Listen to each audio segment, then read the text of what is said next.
स्वानुभूत्या चकासिते चित्स्वभावाय भावाय सर्वभावान्तरक्षिते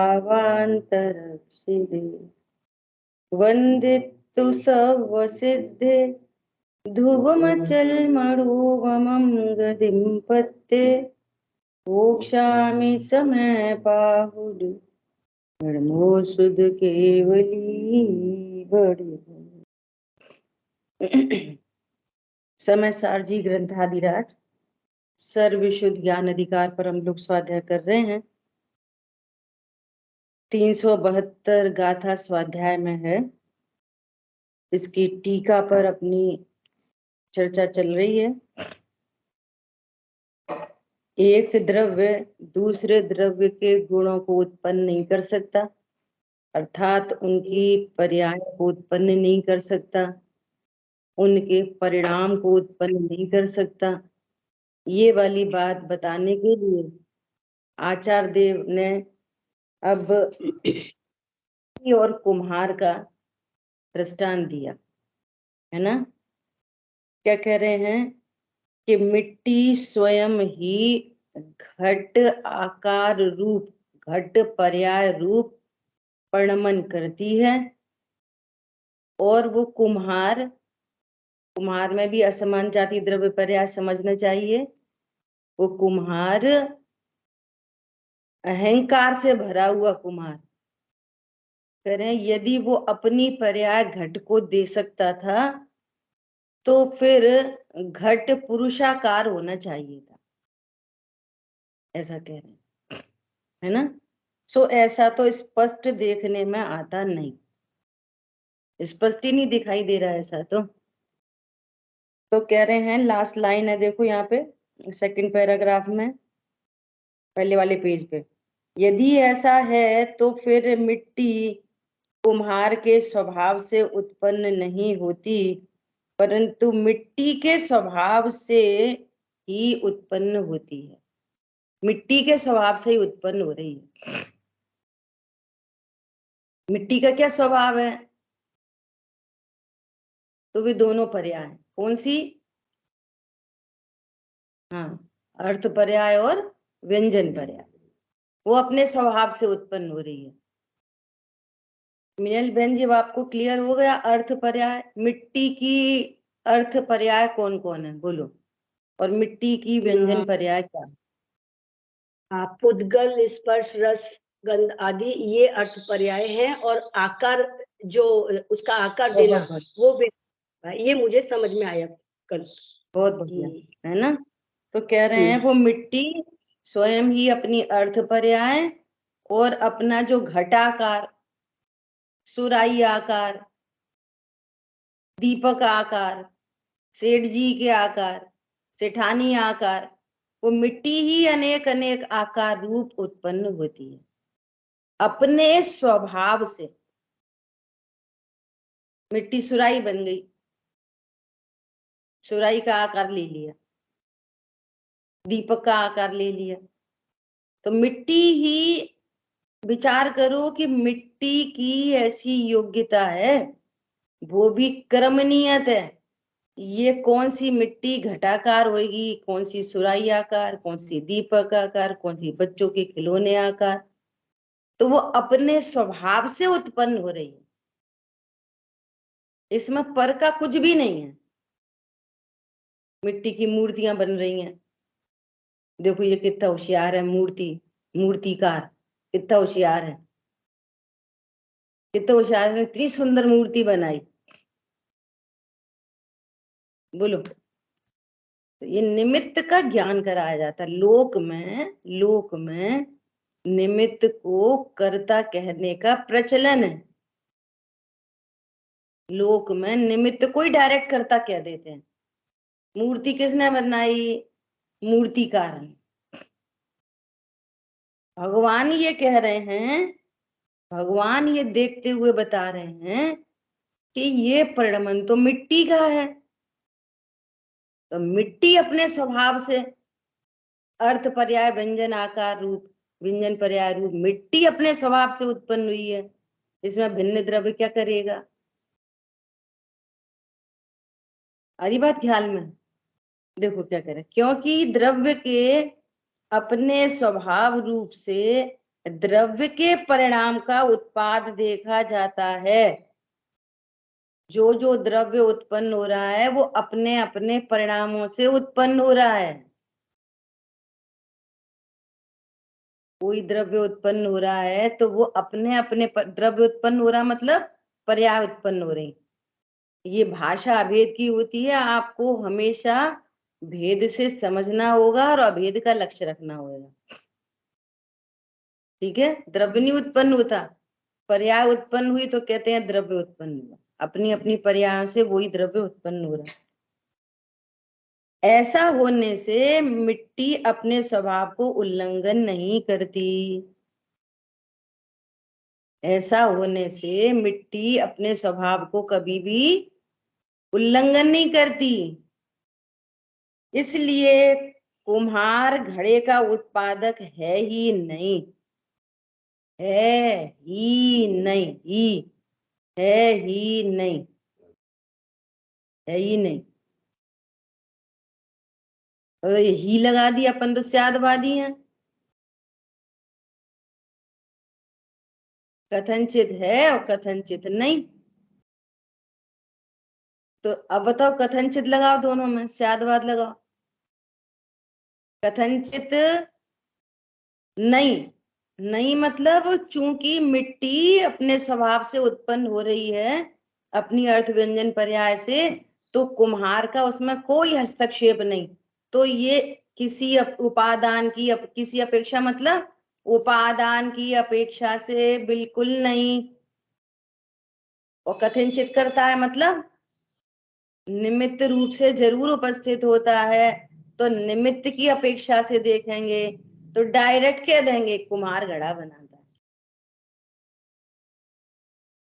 निमित्त की अपेक्षा से कथनचित करता है, ऐसा। तो जैसे निमित्त अपेक्षा कहा ना, तो समझ में आ गई कि बिल्कुल करता नहीं है। निमित्त मतलब जो उपादान में कुछ नहीं करता और अनुकूल उपस्थिति अवश्य रहती है। निमित्त की जैसी बात आई तो निमित्त का मतलब जिससे नहीं और जिसके बिना भी नहीं। तो अभी यहाँ उपादान की बात चल रही है, तो आचार्य देव ने क्या कहा, है ही नहीं, है ही नहीं। ठीक है, अभी क्या कह रहे हैं, मिट्टी ही कुम्हार के स्वभाव को स्पर्श न करती हुई, बोलो, कुम्हार ने घड़ा बनाया, लोक में कर निमित्त को डायरेक्ट करता कहने का प्रचलन है लोक में। तो भगवान क्या वो कह रहे हैं, भगवान ये कह रहे हैं कि कुम्हार ने मिट्टी को छुआ ही नहीं। कुम्हार ने मिट्टी को छुआ ही नहीं। अब कुम्हार में भी दो चीजें हैं, जीव में भाव उत्पन्न हुआ कि मैं घड़ा बनाऊं, वो घड़ा बनाऊं ऐसा भाव अमूर्तिक है। उस अमूर्तिक भाव ने शरीर छुआ नहीं, शरीर ने घड़े को छुआ नहीं। इस विश्व में भिन्न भिन्न वस्तुएं अपनी अपनी मर्यादा अनुसार परिणमन कर रही हैं, कोई किसी का करता धरता नहीं है। घड़े वो मिट्टी घड़े रूप परिणमन कर रही है, हाथ अपनी क्रिया रूप परिणमन कर रहे हैं, वो पुद्गल की क्रिया है। जीव में जीव की क्रिया है, जीव में जीव की हो रही, शरीर में शरीर की हो रही, मिट्टी में मिट्टी की हो रही, सबकी क्रियाएं न्यारी न्यारी हो रही। भिन्न भिन्न वस्तुएं अपनी अपनी मर्यादा अनुसार, मर्यादा अनुसार। मर्यादा क्या है, मर्यादा जीव की मर्यादा क्या है, ज्ञान श्रद्धा चारित्र तक। जीव की मर्यादा क्या है, ज्ञान श्रद्धा चारित्र तक, इसके बाहर जीव की मर्यादा नहीं है। विश्व में सारी वस्तुएं अपनी मर्यादा में रहती हैं। कोई अपनी मर्यादा का उल्लंघन करता ही नहीं है।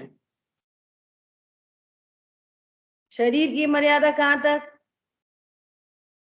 उसके हलन चलन रूप स्पर्श रस गंध वर्ण, हलन चलन रूप, बस वो शरीर की मर्यादा।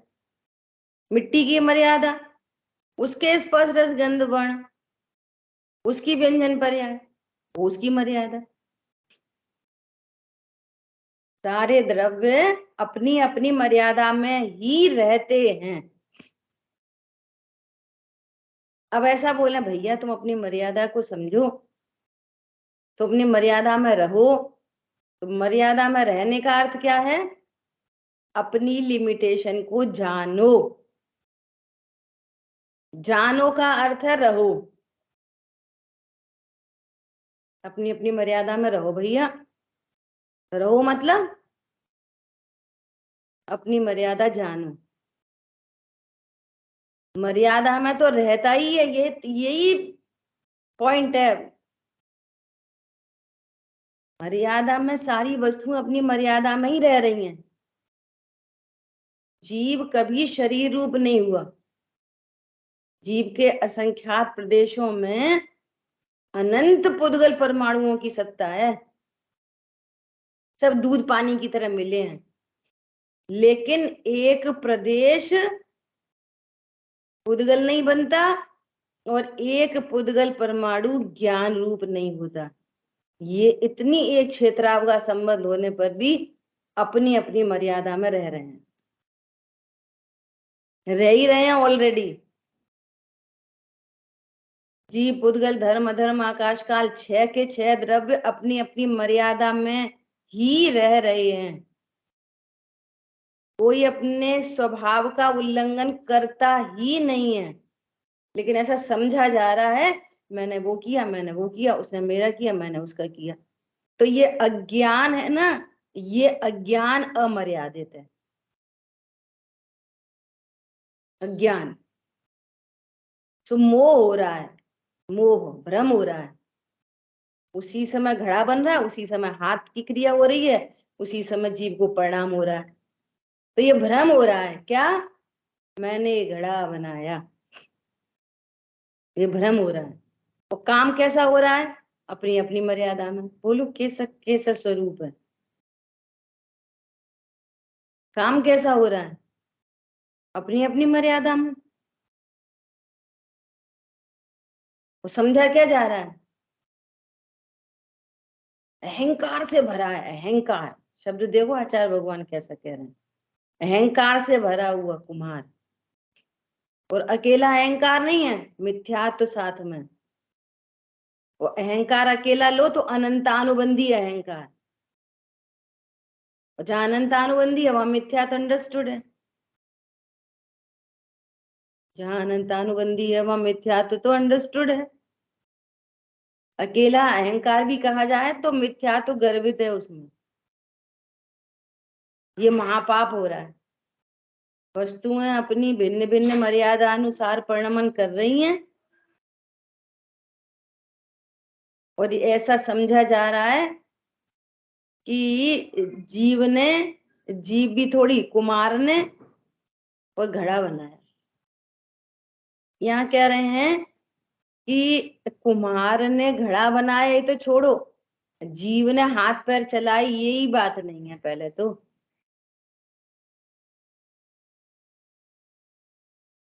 कल वो महिला रो रही थी ना, और आज हंस रही, आज वो हंस रही है। तो ये जो शरीर दिख रहा है ना, ये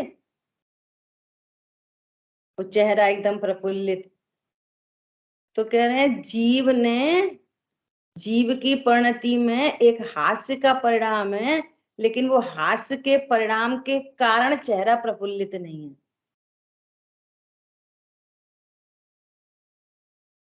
घनिष्ठ निमित्त नैमित्तिक संबंध है। ये तो बहुत अनुभूत चीजें हैं, लेकिन हम गंभीरता से विचार नहीं करते। चाहो तो घड़ी घड़ी वेद ज्ञान हो रहा है, उस पर ध्यान नहीं दिया जाता। कितनी बार नहीं होता, अंदर में तो हास्य परिणाम है, बाहर में व्यक्त नहीं हो रहा शरीर में। नहीं होता।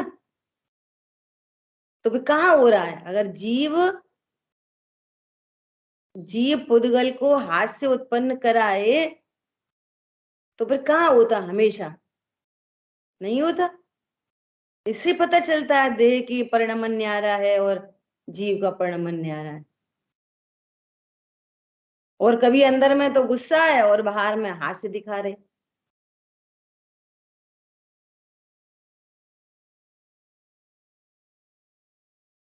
कभी कभी ऐसा होता है कि जैसे किसी को किसी का पक्ष होता है ना, अब उसको पक्ष है कि मुझे इसकी बात को सामने रखवानी है दृढ़ता से, है ना। तो उसने कोई बात की मान लिया, तो दूसरा वाला जोर जोर से उसको हंस के बताएगा कि अरे वाह इसने कितनी अच्छी बात बोली, कितनी अच्छी बात बोली, और जबकि परिणाम है नहीं वहां पे।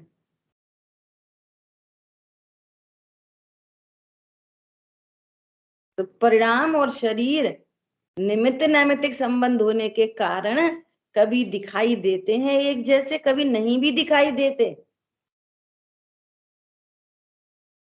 कोई बहन जी आई घर में, कोई बहन जी घर आई, है ना, और देखते सही है टेंशन हुई, यार ये फालतू में ही आई है समय बर्बाद करने। तो अब वचन कैसे चलेंगे? वचन आइए आइए भाभी जी, आइए आइए। तो ये भिन्न पुद्गल का परिणमन है भाषा वर्गणा का, वो ही खिरनी है। तुमने नहीं खिराई वो, आइए आइए। जैसे अभी अपन ने 3 चीजें ली यहाँ पे, मिट्टी का घड़ेरू परिणमन, हस्तादि की क्रिया और जीव का भाव। सब ने एक दूसरे ने स्पर्श नहीं किया। हाथ ने मिट्टी को स्पर्श नहीं किया और जीव ने हाथ को स्पर्श नहीं किया। सब न्यारे न्यारे परिणमन कर रहे। ऐसे ही वो जो भाषा वर्णा का परिणमन, आइए भाभी जी आइए, वो होठ दंतालु हिल रहे हैं, इनने इसको स्पर्श नहीं किया। शरीर की क्रिया ने जीव ने शरीर की क्रिया को स्पर्श नहीं किया, और भाव तो विरुद्ध चल रहे हैं, भाव तो विरुद्ध है, और भगवान आत्मा एज इट इज विराजमान है। ऐसा होने पर भी भगवान आत्मा शुद्ध सुरक्षित विराजमान है, परम अकर्ता नहीं। भाव क्या है? फालतू आ गई। शरीर की क्रिया कैसी है? मुस्कुराने की। और वचन कैसे हैं? आइए। तो सब न्यारे न्यारे नहीं हो रहे? कभी एक जैसे होते हैं और कभी न्यारे न्यारे होते हैं। तो जब एक जैसे होते हैं तब तो उसने ये लगा रखा कि मैं ही बोल रहा हूं, और जब एक जैसे नहीं है तो ये निर्णय नहीं कर पा रहा कि ये एक जैसे क्यों नहीं हुए। अभी तो अलग अलग हो गए, भाव दूसरे थे, चेहरे की एक्सप्रेशन अलग थे, शब्द दूसरे थे, तो ये अलग अलग क्यों है? इधर ही बेध्यान हो जाओ, हो सबका कार्य अलग अलग है। भाषा वर्गणा न्यारी है, शरीर का परिणमन न्यारा है, जीव का भाव न्यारा है, और मैं तो भगवान आत्मा हूं। क्या बोला? ऐसी दूसरे का सोच लो, ऐसी दूसरे का जो कुछ बोल रहा है वो भाषा वर्गणा न्यारी है, उसके शरीर का परिणमन न्यारा है, परिणाम न्यारे हैं, भगवान आत्मा ही है। अब आचार्य भगवान कह रहे हैं हम ये स्वरूप समझकर किस पर कोप करें? जिन्हें स्वरूप नहीं समझा वे कोप करते ही रहेंगे। किस पर? किस पर? अपने पर, दूसरे पर नहीं, अपने पर। क्यों? तेरे परिणामों का सुख दुख तुझे मिलेगा, उसका बंधन तुम्हें मिलेगा, दूसरे को नहीं। ये बहुत भ्रमित है दुनिया। क्या भ्रमित है? कि मैं किसी और पर क्रोध करता हूं, मैं किसी और को क्षमा करता हूं। तू क्रोध अपने ऊपर करता है, तू क्षमा अपने ऊपर करता है, तू घमंड अपने ऊपर करता है, तू मार्दव अपने लिए करता है, दूसरे के लिए कोई द्रव्य कुछ करता ही नहीं है। बोलिए, 2 हैंड रेज हुए थे। मैं इस लाइन को पढ़ लूं पहले। कुम्हार के स्वभाव को स्पर्श न करती हुई मिट्टी अपने स्वभाव से कुंभ भाव रूप से, देखो शब्द देखो, कुंभ भाव रूप से, मिट्टी का भाव क्या है, कुंभ भाव रूप से उत्पन्न होती है, सुराई भाव से उत्पन्न होती है, दीपक भाव से उत्पन्न होती है, हाथी घोड़ा भाव से उत्पन्न होती है। ये मिट्टी की अनेक अनेक अनेक अनेक व्यंजन पर्याय हैं। भाव मतलब परिणाम। परिणाम कितने तरह के, 2 तरह के, अर्थ पर्याय और व्यंजन पर्याय। स्टार्टिंग से अपन ने इस गाथा को शुरू करने से पहले ये चर्चा की थी। ठीक है, बोलिए। जी, जैसे अभी आपने कहा कि कोई आया और भाव थे हमारे अलग टाइप के, और फेस के एक्सप्रेशन हुए अलग टाइप के। तो जब फेस के एक्सप्रेशन हुए तो जो वहां पर आत्मा के प्रदेश थे, तो वो शरीर की क्रिया के मतलब शरीर उसमें उपादान है और आत्म प्रदेश उसमें निमित्त है। क्रिया के अनुसार प्रदेश हिल रहे थे और भाव हाँ, अलग दोनों, हाँ, दोनों तरफ से होता है, दोनों तरफ से। कभी जीव का परिणाम निमित्त बनेगा शरीर की क्रिया के लिए, और कभी शरीर की क्रिया निमित्त बनेगी जीव के परिणाम के लिए, वाइस वर्सा। जो अपन ने पहले 2 एग्जाम्पल दिए, शरीर में कंपन रोग है, शरीर हिल रहा है, तो आत्म प्रदेश हिलने पड़ेंगे, भाव नहीं है। आत्म प्रदेशों का जो परिस्पंदन होता है ना, वो भाव के अकॉर्डिंग होता है, उसमें भाव निमित्त पड़ता है, अंदर अंदर निमित्त नैमित्तिक संबंध। भाव होगा तो वैसे आत्म प्रदेशों का परिस्पंदन होगा, और जैसा परिस्पंदन है वैसी शरीर की क्रिया दिखाई देगी, है ना। अब उल्टा भी होएगा, शरीर के परमाणु हिलेंगे तो आत्म प्रदेश हिलने पड़ेंगे, क्योंकि एक क्षेत्र होगा, लेकिन वहां परिणाम नहीं है। परिणाम नहीं है कि मैं हाथ हिलाऊं, तो वो शरीर के कारण आत्म प्रदेश हिलने पड़ेंगे। और कभी भाव है, भाव है क्या है कि मैं गमन करूं और पैर ही नहीं हिल रहा, भाव है, पैरालिसिस हो गई, ये भाव है लेकिन गमन नहीं हो रहा। तो इससे सिद्ध, दोनों साइड से ऐसे सिद्ध हो हो रहा जाता है है, कि कंडीशन है। इससे ये सिद्ध होता है कि दोनों की क्रियाएं न्यारी न्यारी हैं, कर्ता कर्म नहीं है दोनों में। ये सिद्धि हो रही है इस बात की। जीव के परिणाम, आठ प्रदेशों का परिस्पंदन और जीव के परिणाम, इनमें निमित्त नैमित्तिक संबंध है, और शरीर की क्रिया एकदम न्यारी है, और उसके साथ भी निमित्त नैमित्तिक संबंध बनता है। सो वो ऐसा लगता है कि मैंने हाथ हिलाया, मैं मुस्कुराया। अपने चौथे अधिकार से जीव अजीव अधिकार को 2-3 बार लिया स्वाध्याय में, उसमें ये पूरी बात लिखी है। ये जो बात अभी अपन कर रहे हैं, ये पूरी बात लिखी है। शांतनु निकाल सकते हो आप चौथा अधिकार, अभी के अभी बात कर लें। स्क्रीन पर लेके आओ,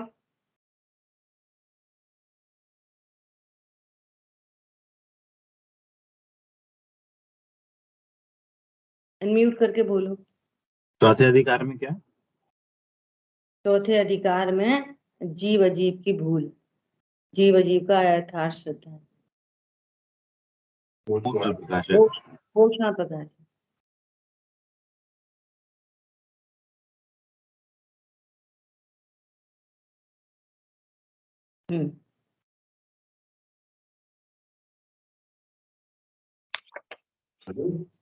यहाँ कुमार घड़े का उत्पादक है ही नहीं। वो वाला वो दे दो। पेज नंबर 81 है, मिथ्या दर्शन हाँ, की प्रवृत्ति, सीधे हाथ पे। बराबर बराबर। थोड़ा सा और जूम करो, थोड़ा सा और। अच्छा, और नीचे लेना है जरा, नीचे नीचे, मतलब और ऊपर करेंगे। हाँ हाँ, बस बस बस बस बस बस बस। देखो, यही देखो। तथा तथा अपने को बोलने की इच्छा होती है। अपने को मतलब जीव में बोलने की इच्छा हुई, कहाँ पर हुई? जीव में पर्टिकुलर कौन सा प्लेस है? बोलने की इच्छा कहाँ होती है? जीव द्रव्य में, गुण में कि पर्याय में? और पर्याय में भी तो कौन सी पर्याय में? बोलो। जी गुण, उसमें पर्याय में चारित्र गुण। चारित्र गुण की विकारी पर्याय। बहुत बढ़िया, है ना, चारित्र गुण की पर्याय में। तो जीव को बोलने की इच्छा होती है, तब अपने प्रदेशों को जिस प्रकार बोलना बने उस प्रकार हिलाता है। भाषा है हिलाता, और स्वरूप कैसा? हिलते हैं। वैसे ही प्रदेश हिलते हैं, जैसे बोला जाता है ना, वैसे प्रदेश हिलते हैं। तब एक क्षेत्रावकाश संबंध के कारण शरीर के अंग भी हिलते हैं। उनके निमित्त से फिर भाषा वर्गणा रूप उद्गल वचन रूप परिणमित होते हैं। कितनी सारी चीजें हो गई। जीव भगवान आत्मा, उसके ज्ञान श्रद्धा चारित्र की पर्याय, उसमें बोलने की इच्छा, वहां आठ प्रदेशों का परिस्पंदन, एक क्षेत्रावकाश संबंध होने के कारण शरीर भी हिल रहा है। शरीर भी हिल रहा है तो वहीं भाषा वर्गणा का परिणमन हो रहा है, वचन रूप। और ये कहता है, इन सबको एक मानकर ऐसा कहता है, मैं बोलता हूं, मैं बोलता हूं। समझ आ गई बात? कितने काम हो रहे हैं? जीव में जीव की क्रिया हो रही है, आठ प्रदेशों का परिस्पंदन हो रहा है, शरीर का परिणमन न्यारा हो रहा है, भाषा वर्गणा का परिणमन न्यारा हो रहा है। और ये कह रहा है मैं बोल रहा हूं, मैं तो सच बोलता हूं, मैं कभी झूठ नहीं बोला। तू बोलता है? बोलो, बोलने में कितनी क्रियाएं हो रही हैं? ये इसका नाम है मिथ्यात्व, ये है महापाप। तुम सही सही भी बोलने लग जाओ, सत्य सत्य बोलो, तो महाअसत्य तो साथ ही चल रहा है मिथ्यात्व नाम का। ये बात पता चल रही है? यहाँ पे इतनी सारी घटनाएं घटित हो रही हैं। जीव में अलग घटना घटित हो रही है, शरीर में अलग हो रही है, भाषा वर्गणा में अलग हो रही है। सारी वस्तुएं अपनी अपनी मर्यादा अनुसार परिणमन कर रही हैं। किसी ने किसी को स्पर्श नहीं किया, बोलो। तथा अपने को गमनादि क्रिया की या वस्तु ग्रहण ग्रहणादि की इच्छा होती है। ग्रहण करने की मतलब उठाने की, जैसे मोबाइल उठाने की, चश्मा उठाने की इच्छा होती है जीव में। तब अपने प्रदेशों को जैसे कार्य बनता है ना, वैसे प्रदेश हिलते हैं। देखो गजब की बात। जैसे आपको चप्पल पहननी है, फॉर एग्जाम्पल, चप्पल पहनने का भाव है, देखो बोला ऐसी जाएगा, आपको चप्पल पहननी है, चप्पल पहनने का भाव उत्पन्न हुआ, तो कौन से प्रदेश हिलेंगे? हाथ के कि पैर के? पैर में जो आत्म प्रदेश है वे हिलेंगे। और यही है व्यंजन पर्याय बदल रही है, जो आपने प्रश्न किया था उस दिन निधि जी। ये व्यंजन पर्याय अर्थ में बदल रही है। तो पैर के प्रदेश हिलेंगे चप्पल पहनने में, और मोबाइल उठाएंगे तो पैर के प्रदेश हिलेंगे, तो हाथ के हिलेंगे। ये ऑटोमेटिक सिस्टम बना हुआ है अंदर, तो सोचना नहीं पड़ता। अच्छा, चप्पल उठानी है तो मुझे पैर के प्रदेश हिलाने चाहिए, ऐसा कुछ चक्कर नहीं है, हिलते ही है वे तो वैसे के वैसे। अच्छा, बोलना है, अच्छा तो फिर बोलते तो हाथ पैर से नहीं बोलते, होठ दंतालू हिलाने हैं। अच्छा चलो ये वाले प्रदेश हिलाएं, ऐसे चक्कर नहीं है, वे तो वही वही हिलते हैं ऑटोमेटिक। देखो अभी पैर के प्रदेश स्थिर हैं और ये वाले प्रदेश हिल रहे हैं, ऐसे हाथ उठ रहा है तो ये वाले प्रदेश हिल रहे हैं। ठीक है, तो गमनादि बने तो, या वस्तु ग्रहण करने की इच्छा हो तो, मतलब वस्तु ग्रहण मतलब उठाने की, तब अपने प्रदेशों को जैसे कार्य बने वैसे हिलाता है। हिलाता का अर्थ समझो, हिलते हैं। यहाँ पे लिखा है हिलाता है, समझना क्या है? हिलते हैं। वहां एक क्षेत्रावगाह के कारण शरीर के अंग भी हिलते हैं। दूध पानी की तरह मिले ना, तो आत्मा के प्रदेश हिलेंगे तो शरीर भी हिलेगा, तब वह कार्य बनता है, तो वो पेंसिल उठ जाती है ना। अब पेंसिल उठ रही है अपनी क्रियावती शक्ति से, हाथ ने पेंसिल को नहीं छुआ और जीव ने हाथ को नहीं छुआ। भिन्न भिन्न वस्तुएं अपनी अपनी मर्यादा अनुसार परिणमन करती हैं। आप इसको जितनी डेप्थ में लेके जा सकते हो एक एक चीज को, वैसा वैसा आप विचार कर सकते हो, तो आपको भिन्नता भाषित होगी। तब अपने प्रदेश को भी हिलते हैं। यह सबको एक मानकर ऐसा कहता है कि मैं गमनादि कार्य करता हूँ, मैं वस्तु का ग्रहण करता हूँ अथवा मैंने किया इत्यादि रूप मानता है। तो क्या है ये टाइटल, क्या चल रहा है? मिथ्या दर्शन की प्रवृत्ति ऐसे होती है। इस टाइटल में चर्चा चल रही है। ये शांतनु, क्या अधिकार का हेडिंग क्या है अभी? ये जो टॉपिक है, मिथ्या दर्शन की प्रवृत्ति। पता चल रही है ये मिथ्या दर्शन की प्रवृत्ति है, सबको एक मान रहा है, मिथ्या दर्शन की प्रवृत्ति चल रही है। वो कह रहा है मैं तो धर्मात्मा। तो अच्छा बताओ क्या करें? तो फिर हम ऐसे बोलें, बोलने वाला समझ के बोल रहा, तो फिर अब ऐसा बोलें, तो फिर ऐसा करें, तो फिर निश्चय से बोलें, तो फिर व्यवहार से बोलें। इसलिए बोल रहे हैं भैया, बोलने का कार्यक्रम नहीं है, निर्णय करो वस्तु कैसी है, कैसे घनिष्ठ निमित्त नैमित्तिक संबंध बन रहे हैं। सारी वस्तुएं भिन्न भिन्न परिणमन कर रही हैं, कोई किसी को स्पर्श नहीं करता पूरे विश्व में। पेंसिल अपने आप उठ रही है, उसका परिणमन है उठने रूप।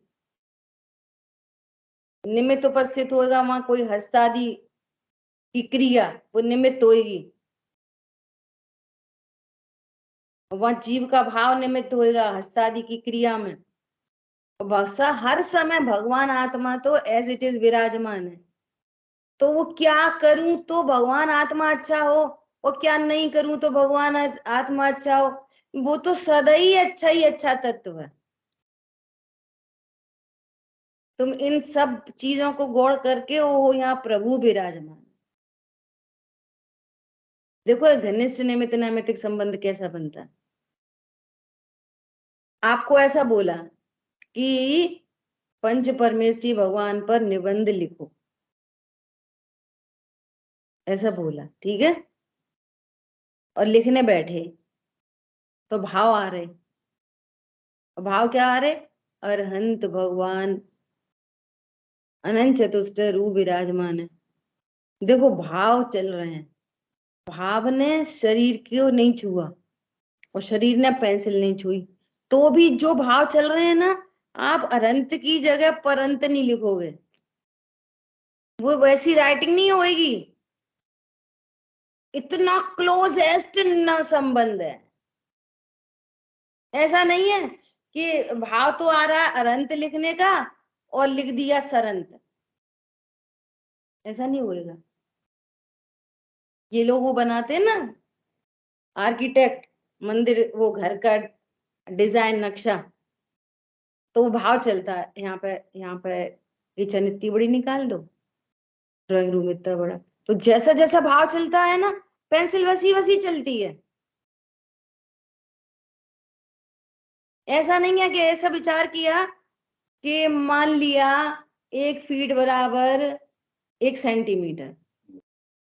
अब ऐसा नहीं है कि विचार तो चल रहा है कि 15 फीट की किचन बनाई जाए, तो उसमें बना दी 10 फीट की, 10 सेंटीमीटर। ऐसा नहीं, वो पेंसिल कैसी चलती है, इतना क्लोज है, इतना क्लोज। तो कैसा लगता है? मैंने ड्राइंग बनाई, तुमने क्या बनाई? आप देख लो, आप बच्चे, छोटे बच्चे ABCD लिखो, तो वो उसके वो डिजाइन कैसी बनाएगी? पेंसिल से कैसी डिजाइन बनेगी? A की A, B की B। ऐसा अपन ऐसा बीच में से बोलो, चलो M लिख के बताओ, एम ऐसा बनेगी, डिजाइन एम की बनेगी और जीव नहीं बना रहा। ये गजब की बात है। अब ये किसको समझ में आएगी ये वाली बात? कोई भव्य जीवों को समझ में आएगी और भेद ज्ञान करके अपना काम कर लेगा। किसको समझ में आएगी ये? कोई और को सुनाओ ना, ये तुम क्या जे फालतू बातें कर रहे हो। जिसको फालतू लग रही है ना, समझ लेना वो फिलहाल के लिए अभव्य है। बाद में पढ़ना मन कर जाए अच्छी बात, अपन क्यों बोले कोई को अभव्य। सबसे बड़ी गाली है अभव्य। ये तुम्हारी और गालियां चलती ना दुनिया में, ये कुछ भी नहीं है अभव्य के आगे। किसी ने बोला गधा, तो गधा तो पहले बने ही थे। क्या है गधा बोल दिया तो? अभव्य बोले कोई तो सोचो।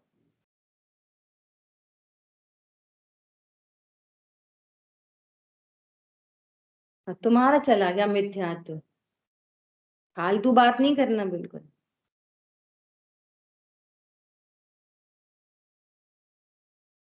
हरी बात समझ में?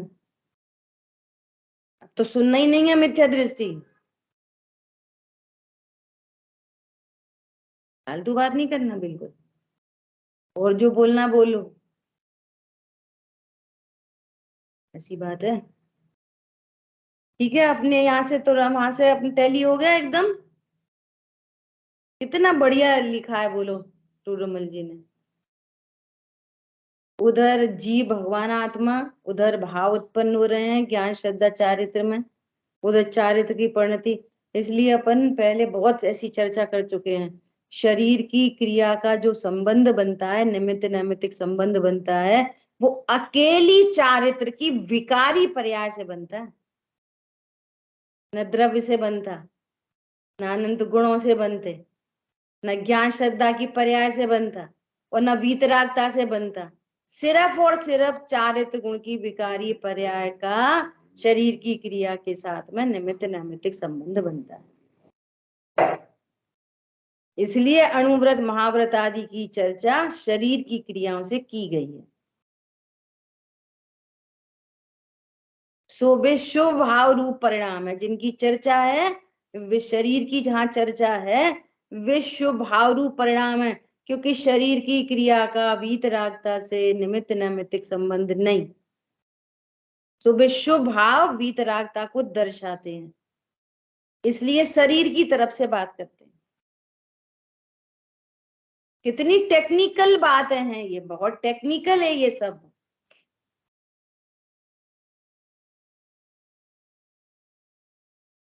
समझ में आ रही है? शरीर की क्रिया का निमित्त नैमित्तिक संबंध कौन सी पर्याय से है बोलो? चारित्र गुण की विकारी पर्याय। अकेली विकारी पर्याय से, न ज्ञान से न श्रद्धा से। देखो चारित्र की पर्याय में वीतराग प्रणति हो तब क्या होगा? जितनी वीतराग परिणति प्रकट होगी ना, उतनी तो निवृत्ति होगी शरीर आदि की क्रियाओं से, उतनी तो क्रियाएं बंद हो जाएंगी। परिणाम ही नहीं है, अनंतानुबंधी का परिणाम नहीं है, तो परिणाम नहीं है अनंतानुबंधी, तो उतनी क्रिया ही नहीं होगी, उनसे तो क्रियाएं रुकेंगी। धर्म निवृत्ति का नाम है, शरीर की क्रियाओं से निवृत्ति का नाम धर्म है। उतनी क्रियाएं रुक जाएंगी। ये कहता है कि मैं कुछ करके धर्म करूं, तो करना मतलब तो प्रवृत्ति है शरीर की। क्या समझ में आया? वहां तो क्रियाएं रुक जाएंगी। जैसे वीतराग भाव प्रकट होगा, निर्विकल अनुभूति हुई, वीतराग भाव प्रकट हुआ, तो क्या होएगा? माँ जंप है, माँ चिट्ट है, माँ चिंत है। ना कोई चेष्टा शरीर की होएगी उस समय, ना कोई बोलने के भाव होंगे, और ना कोई चिंतवन होएगा अंदर अंदर। स्वभाव की सन्मुखता है, आनंद है, तो सब तो क्रिया रुक गई। अच्छा, अब अनंतानुबंधी की अभाव रूप वीतरागता कंटिन्यू रही तो जो तुम्हारा फालतू का बोलना, फालतू का उठना बैठना, फालतू का खाना पीना, अनंतानुबंधी जाति के जितने परिणाम हैं वे परिणाम नहीं होंगे, तो फिर वैसी वैसी क्रियाएं भी देखने नहीं मिलेंगी आपको। हरी बात ख्याल में, गजब की बात है। डायरेक्ट रिलेशन है, परिणाम ही नहीं है अनंतानुबंधी अन्य नीति अवक्ष के, तो परिणाम नहीं है तो अब क्रिया ही नहीं होगी शरीर की वैसी। क्यों? निमित्त नैमित्तिक संबंध था परिणाम से। अब जो परिणाम होंगे, अब जो शरीर की क्रियाएं वे अप्रत्यक्षान संबंधी हैं, अनंतानुबंधी संबंधी नहीं है। भले युद्ध का मैदान है, वो अप्रत्यक्षान है। भले विषय भोग हैं 96,000 अप्रत्यक्षान जाति के हैं, उनमें अन्याय नीति अवक्ष नहीं मिलेगा आपको। उनमें मैं अकर्ता ज्ञाता हूं ऐसी निशंकता कहीं नहीं जाएगी। उन पर द्रव्यों में, पर पर्यायों में स्वामित्व नहीं हो सकता कभी भी।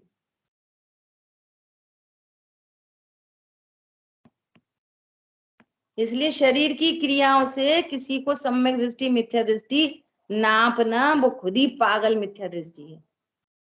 जो शरीर की क्रियाओं से किसी को सम्यक दृष्टि मिथ्या दृष्टि नापता है तो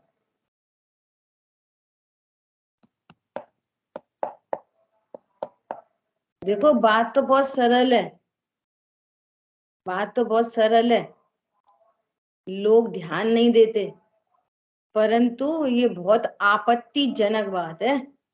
मैं थोड़े दिन पहले भी आपको इशारा किया था, वो विकल्प आता है ना बार बार,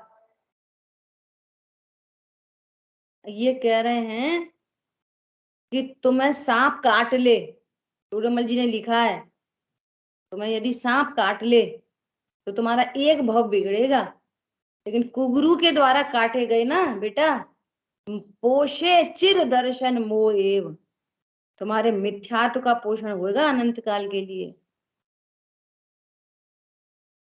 इसलिए इन्होंने भी इनकी इसमें भी आया था कि गुरु कीजे जान के, पानी पीवे छान के, बिना विचारे गुरु करे, पढ़े 84 खाने।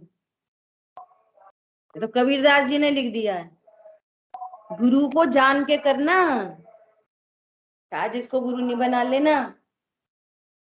गुरु ही निशंक नहीं है तो फिर बच्चे कैसे निशंक बनेंगे उसके?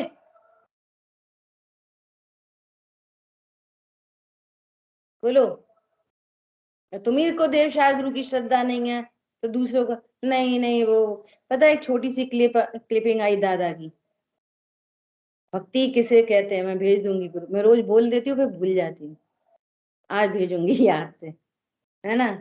वो भक्ति किसे कहते हैं? भगवान की भक्ति। तो वो दर्शन करने जाते हैं ना मंदिर, तो वहां पे वो बोलते रहते हैं, तो रोग शोक ठीक करो हे भगवान, तुम ही न तारे हे भगवान वो करे। ये हमारे भगवान की भक्ति नहीं है।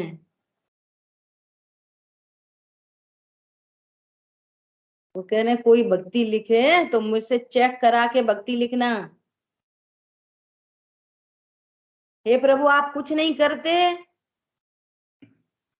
हे प्रभु आप अकर्ता हो, हमारे यहाँ जय भक्ति है। ए जे तो तुम भगवान की बुराई कर रहे, भगवान का छू नहीं करते, क्या हमारी जय भक्ति है? तुम भगवान का सही स्वरूप जानो, वही तो भक्ति है। भगवान को वीतरागी को रागी जानो, ये भक्ति है? अभक्ति है? भक्ति है ये? अभक्ति हो गई, उनकी विराधना हो गई। वीतरागी को करता जान रहे तो भगवान का स्वरूप पता नहीं। यहाँ इमोशनलिटी नहीं चलती, जैन शासन में इमोशनलिटी नहीं चलती, यथार्थ वस्तु स्वरूप चलता है। फिर आप उपचार से कहो तो कहो, उपचार से कहो तो वो उपचार है, वो वास्तविकता नहीं है। उपचार को उपचार जानने वाला सही है। क्यों सही है? क्यों सही है?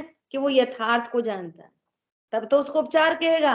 और कोई उपचार को यथार्थ मान के बैठा है, वो मिथ्या दृष्टि है। जो उपचार है कि भगवान ने रोग शोक सही कर दिए, तो कहते ये मैना सुंदरी ने सिद्ध चक्र विधान कोड़ ठीक करने नहीं रचाया।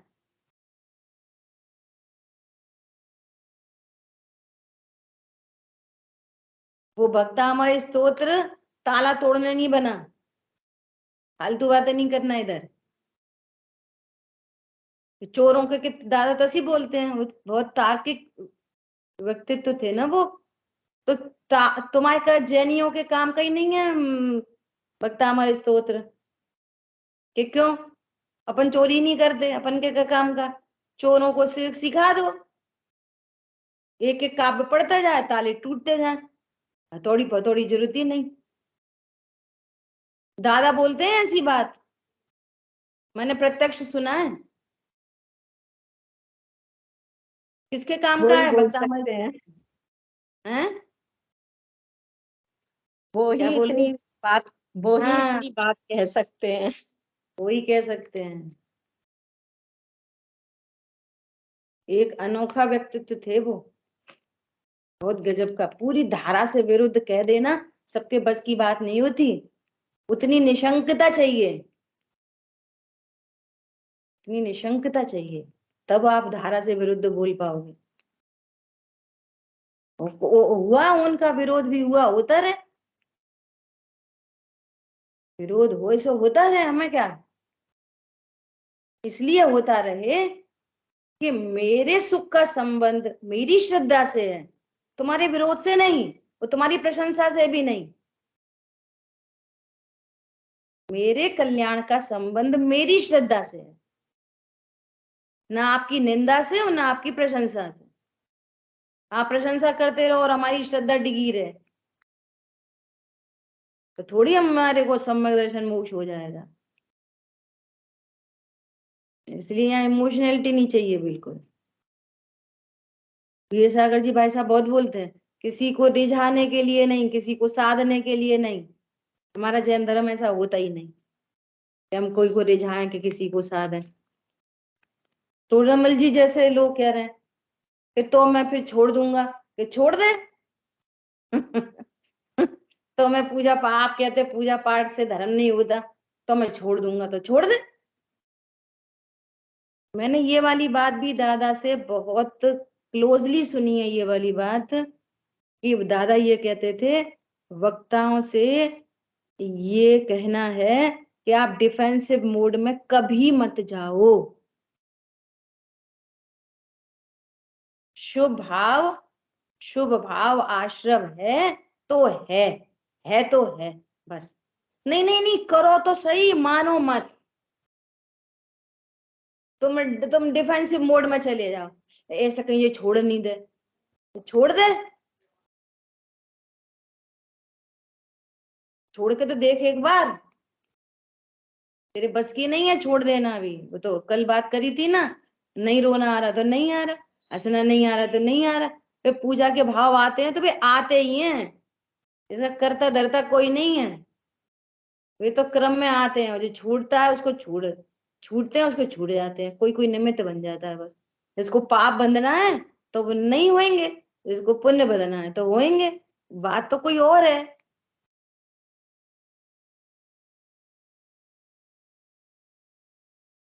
हम लोग कल परसों बात कर रहे थे शांतनु, हम लोग तो मुनिराज आखड़ी कठिन कठिन लेते हैं, लेते नहीं, होती हैं, होती हैं। लेने की भाषा है, ठीक है। और डिटेल में चर्चा हो गई। अब आगे क्या कह रहे हैं, इसी प्रकार सभी द्रव्य स्व परिणाम पर्याय से अर्थात अपने परिणाम भाव रूप से उत्पन्न होते हुए निमित्त भूत अन्य द्रव्यों के स्वभाव से उत्पन्न होते हैं कि अपने स्वभाव से। वहां जिस वस्तु का परिणमन हो रहा है वो और निमित्त दोनों उपस्थित हैं, तो वो किससे उत्पन्न हो रहा है, किससे परिणमन कर रहा है, निमित्त से कि अपने स्वभाव से। इतनी प्रैक्टिकल अप्रोच यहाँ पर डाली जा सकती है। उनने हमको बहुत बुरा बोला तो हमें बहुत रोना आया, तो तुम रोना अपने स्वभाव से, किसी के बोलने से?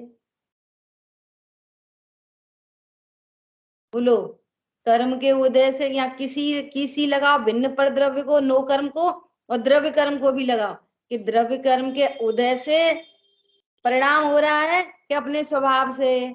द्रव्य कर्म जीव के स्वभाव को उत्पन्न कराएगा क्या? नहीं। हास्य का परिणाम हो रहा है, क्रोध का, मान का, माया का, लोभ का, हिंसा का, झूठ, चोरी, कुशील, परिग्रह, पूजा पाठ, व्रत, दया, दान, सारे शुभ अशुभ भाव लगा लो, टोटल।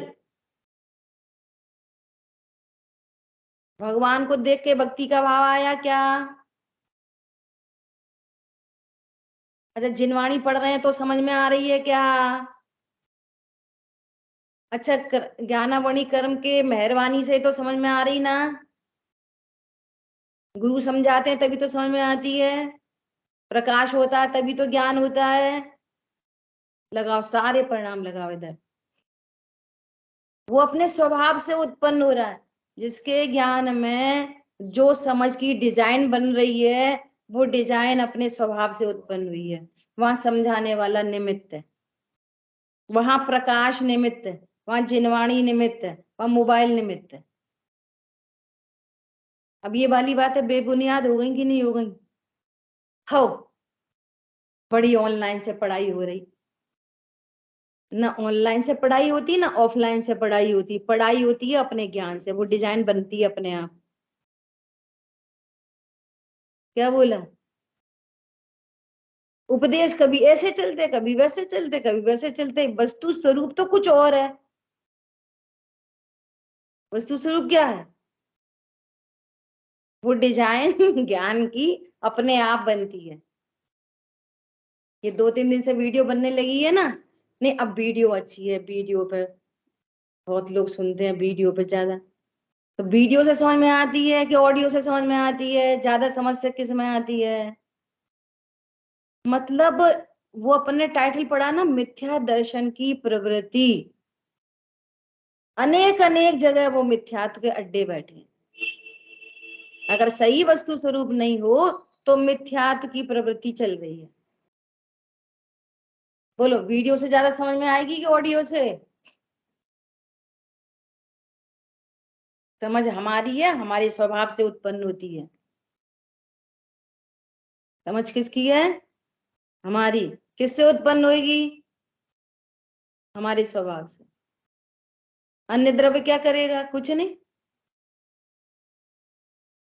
अब देखो, ये परिणमन की योग्यता है ना, इतने दिनों से, कितने सालों से चल रही है, अपने को भाव ही नहीं आया और अपने आप ही आ गया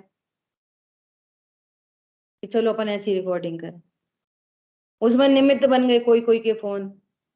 हम ढूंढ रहे थे, आप कौन हो, नंबर आ गया तो हमने बात करी, चलो ऐसे डाल दो। क्या फर्क पड़ रहा है अपन को?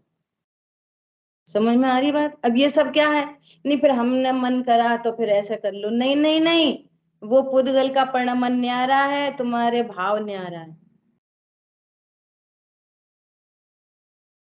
अनादि निधन वस्तुएं भिन्न भिन्न अपनी अपनी मर्यादा अनुसार परिणमन करती हैं। न मिथ्यात्व का सेवन करो और न अहंकार का सेवन करो, तो तुम्हारा अविनाशी कल्याण होगा। दुनिया में जो परिणमन चल रहा है, सो सब परिणमन चल रहा है न्यारा न्यारा। कब कौन सी डिजाइन बननी है पुद्गल में, सो उसकी बन रही है। तुम्हारे ज्ञान में क्या डिजाइन बननी है, वो तुम्हारी बन रही है। चारित्र की परिणति में कौन सा भाव उत्पन्न हो रहा है, वो भाव उत्पन्न हो रहा है। स्वरूप समझ के भेद ज्ञान होना है तो भेद ज्ञान हो रहा है। स्वरूप समझ के शांति हो रही है तो वो शांति हो रही है। तत्व ज्ञान हो रहा है तो तत्व ज्ञान हो रहा है। आत्मानुभूति हो गई तो आत्मानुभूति हो रही है। चौथा गुण स्थान हुआ तो चौथा हो रहा है, पांचवा हुआ तो पांचवा हो रहा है। मुनि दशा आई तो मुनि दशा आ गई है। सारे द्रव्य अपने अपने स्वभाव से परिणमन करते हैं, एकाकी एकत्व लिए, पर का कोई हस्तक्षेप नहीं है। इसलिए सारी पराधीन सोच खत्म हो गई। ऐसा होए तो हमारा कुछ भला होए, वैसा होए तो बुरा होए। इससे उससे तो ना तुम्हारा अच्छा होता ना बुरा होता। यदि अज्ञान मोह राग द्वेष है तो आगम शैली में तुम्हारा बुरा हो रहा है, और रत्नत्र है तो तुम्हारा अच्छा हो रहा है। बाकी भगवान आत्मा का न किसी से अच्छा होता न बुरा होता। तुम अज्ञानी हो तो भी भगवान आत्मा है, और तुम सम्यक ज्ञानी होगे तो भी भगवान आत्मा है। ऐसा अद्भुत अद्भुत से भी अद्भुत तत्व है, अनटच इफेक्टलेस फुल्ली से। बस आनंद करो। क्या करो? अकेला आनंद करो बस। बोलो क्या बिगड़ता है? कौन बिगाड़े कौन सुधारे, परिणमते हैं सब द्रव्य न्यारे। मिला जिन वाणी से ज्ञान। फिर आ गई, फिर निमित्त की बात आ गई। आए बिना रहेगी नहीं, सही समझना है। मिला मुझे मुझसे ज्ञान। अब ये उपादान के कथन किए नहीं जाते, समझे जाते। ये बहुत इंपॉर्टेंट बात है। ऐसे कैसे कहोगे हमें तो हमसे ज्ञान हुआ, तुमने तो कुछ नहीं कराया? कथन नहीं चलते, कथन निमित्त वाले चलते हैं, समझ उपादान की होती है। तो एक लाइन ऐसी, गुरुदेव महान, ये निमित्त की लाइन। उपादान की, ओहो ज्ञायक महान, मैं हूं महान। ऐसा दादा ने लास्ट गोष्ठी में ऐसा बोला था, सेकंड लास्ट में। हाँ तुम अब ऐसा ही बोलो, हमें हमसे ही ज्ञान हुआ। तो राकेश जी भाई साहब गोष्ठी में ही बोल रहे, तो दादा हम ऐसा बोलेंगे कि आपने हमें नहीं पढ़ाया, तो आप बुरा नहीं मानोगे?